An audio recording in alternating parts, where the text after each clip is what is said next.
लक्ष्मण भैया बोले निषाद जी, इस मोह की रात्रि में कुछ लोग जगे हुए हैं। कौन जगा हुआ है? एहि जग जामिनी जागहि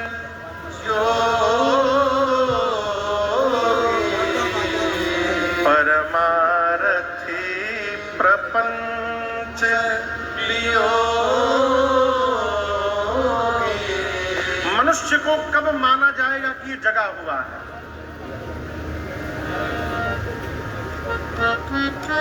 कब माना जाएगा कि ये मनुष्य जगा हुआ है? ये प्रश्न है। लक्ष्मण जी ने कहा कि जो जोगी है जगा हुआ है। निषाद जी पूछे, हमको कैसे पता चलेगा कि कौन जोगी है, कौन जगा हुआ है?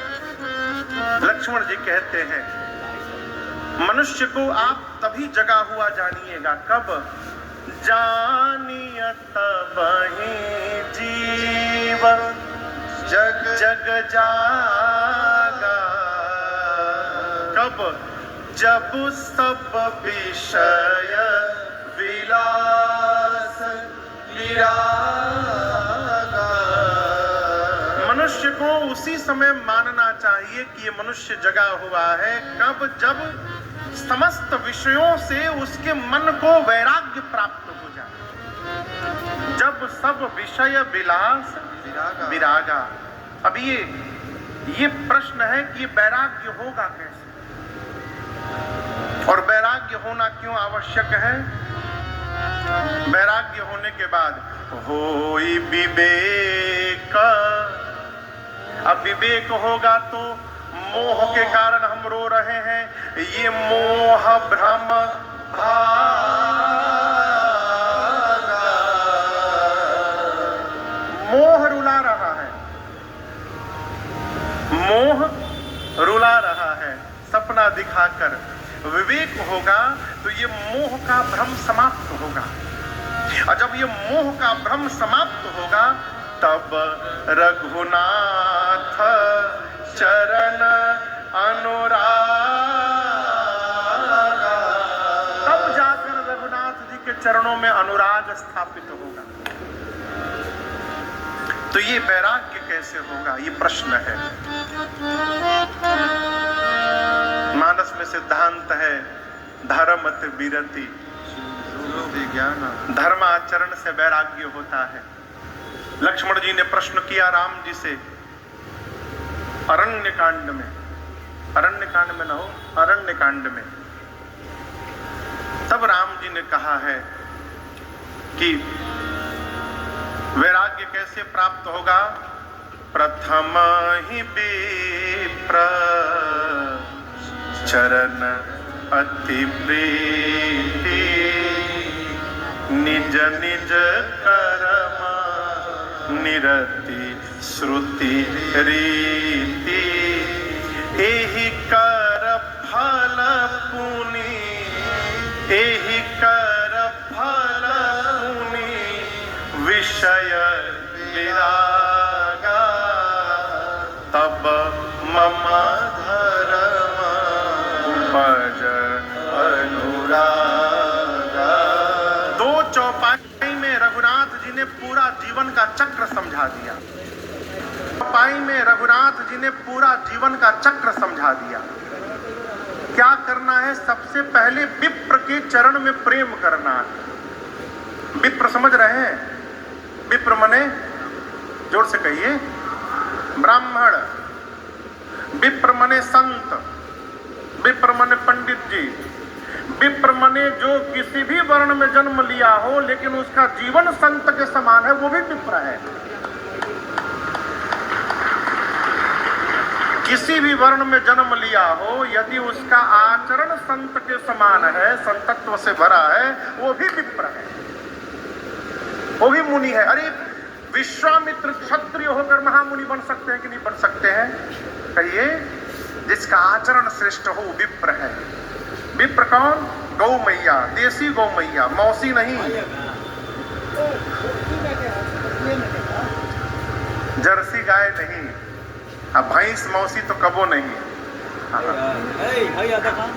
देसी गौ मैया, भारतीय गौ मैया, गोवंश, ये विप्र है। बरगद का पेड़, पीपल का पेड़, आम का पेड़, जामुन का पेड़ और पाकर का पेड़, ये पंच पल्लव है। यही ये विप्र है। भगवान का मंदिर विप्र है, भगवान का विग्रह विप्र है, तुलसी मैया विप्र है। भगवान की पूजा में प्रयोग में आने वाली सभी वस्तुएं विप्र कोटि में है। इनमें पहले प्रेम हो। कैसे प्रेम हो महाराज? बाइक से चल रहे हैं, गौ मैया दिखाई पड़ गई, बाइक चलाते चलाते गौ मैया को सिर झुका के प्रणाम कर लिया, ये आचरण है। नदी के ऊपर से चल रहे हैं, शीशा नीचे करके और हाथ जोड़कर नदी मैया को प्रणाम कर लिया, ये आचरण है। पहले ये हो, विप्र के चरणों में प्रेम हो। फिर निज निज करामा निरत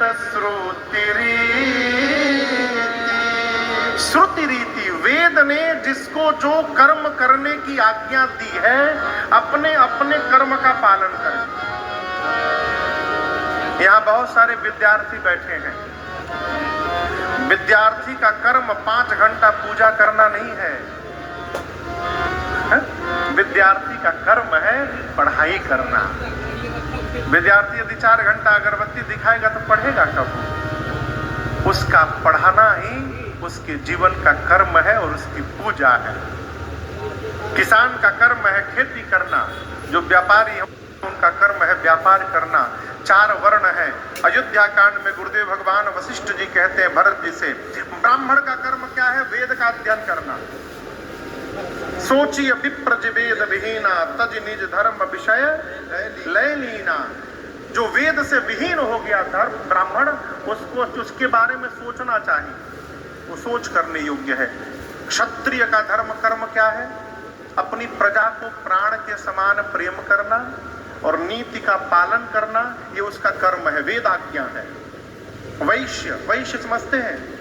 वणिक, उनका कर्म क्या है? वैश्य का नित्य भगवान शंकर का अभिषेक करना। वणिक जो आप में से हैं, वणिक को नित्य 1 लोटा जल भगवान शंकर को चढ़ाना चाहिए। सोचिय वयस कृपण धनवानु जो न अतिथि शिव भगति सुजानु। वैश्य को धनवान होने के साथ उदार होना चाहिए, कंजूस नहीं होना चाहिए, उदार होना चाहिए। अतिथि का सत्कार करना चाहिए और कर्म करके व्यापार करके जितना धनोपार्जन हो उसका दशांश निकालकर और उस 10% से परमार्थ करना चाहिए। ये वैश्य का कर्तव्य है। इसके बाद जो नीचे का वर्ण है सेवक, उनका है कि उनको सेवा करनी है। ये वेद ने सबको आज्ञा दी है। राम जी कहते पहले विप्र के चरणों में प्रेम हो, उसके बाद अपने अपने कर्म का पालन करते रहिए श्रद्धा से। ये करते करते, ये कर्म करते करते कहते हैं एहि कर फल पुनि विषय विरागा। इस कर्म का फल है कि जीवन के एक क्षण में आते आते जीव को सहज विषयों से वैराग्य प्राप्त हो जाएगा। और याद रखिएगा, जिस समय विषयों से उपरति प्राप्त हो जाए, समझ लीजिएगा कि हम आज जग गए हैं। यही जगने का प्रधान लक्षण है। जानिए तब ही जीव जग जाएगा। जो जग जाएगा माई बाप, वो परमार्थ में लग जाएगा। किसमें लग जाएगा? हाँ, किसमें लग जाएगा? जोर से नहीं बोल रहे हैं। अर्थ में नहीं लगेगा, परम अर्थ में लगेगा। परम अर्थ यानी परमार्थ, ये अर्थ है, ये परम अर्थ है। इतना ही अंतर है।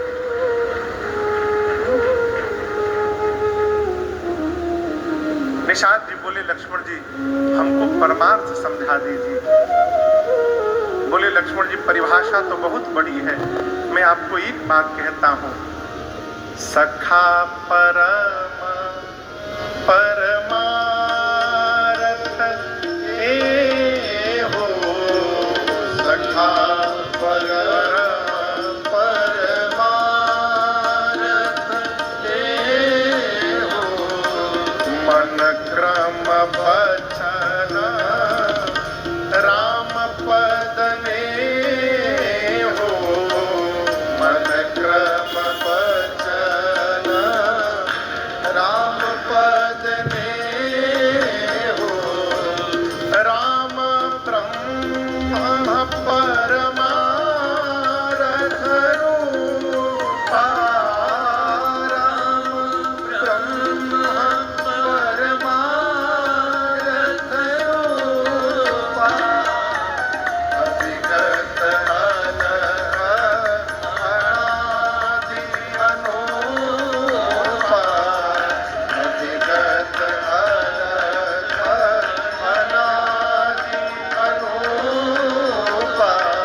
अविगत अलख अनादि अनूप, अविगत अलख अनादि अनूप।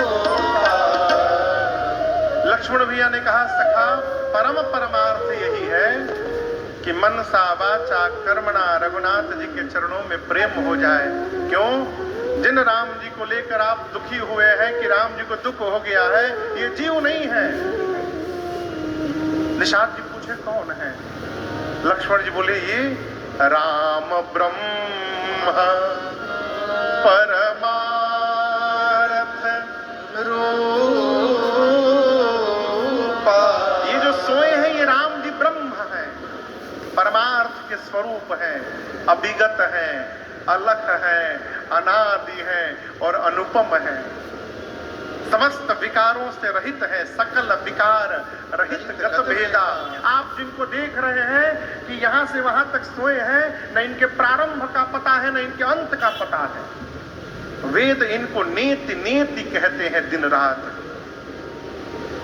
राम जी का परिचय बताया किसने? किसने?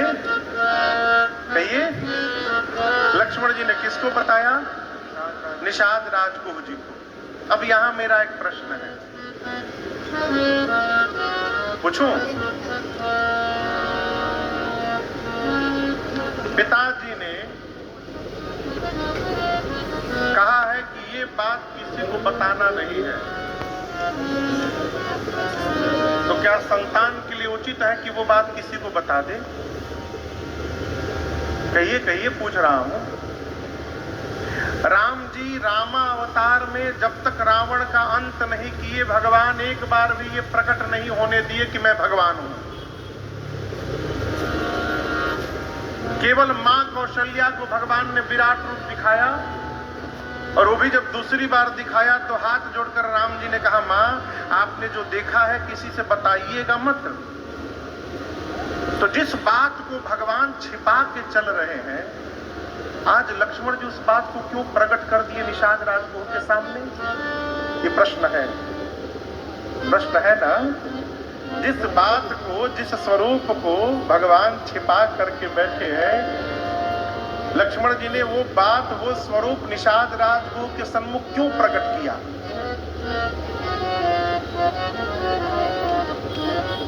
दर्शन करिए।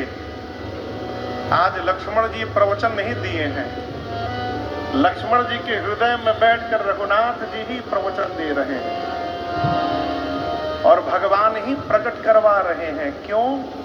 जहां निषाद राजगुह और लक्ष्मण जी बात कर रहे हैं, जैसे यहाँ दोनों लोग बैठे हैं, ये स्टैंड के पास खड़े होकर केवट भैया पहरा दे रहे हैं। भगवान केवट जी के मन तक ये बात पहुंचाना चाहते हैं कि जो सामने लेटे हैं जीव नहीं है, जगदीश है। केवट जी को बताना चाहते हैं कि भगवान है जो लेटे हैं, और इनके चरणों में प्रेम करना ही असली परमार्थ है। जब तक केवट जी बात जानेंगे नहीं, तब तक चरणामृत के लिए कैसे अड़ेंगे वहां पर। इसलिए भगवान अपने भक्त को अपना चरणामृत पान कराना चाहते हैं। इसलिए जिसको छिपा के रखा था आज प्रकट करा दिया। बगल में खड़े केवट भैया सब सुन लिए। क्या सुन लिए? कि जीवन का फर्स्ट एंड लास्ट चांस मिला है मेरे।